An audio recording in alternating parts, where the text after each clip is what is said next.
Today I am going to show you how to make this gorgeous slip dress. Minimalistic from the front, but what a sexy open back when you turn.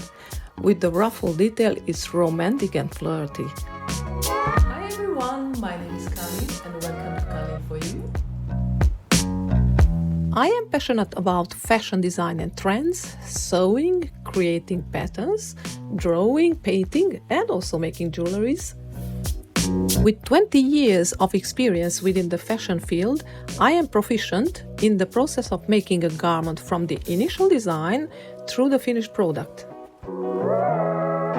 I equally enjoy making my own clothes as much as I do helping others on their sewing journey. We will start this project by finding your size, matching up with the size chart, choosing the fabric, and continue with the cutting layout. Then we will continue with the cutting process and finally getting into the wonderful part of sewing the garment.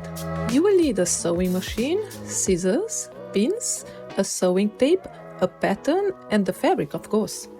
By the end of this class, you will be able to sew up your own dress. Are you ready? Let's get started!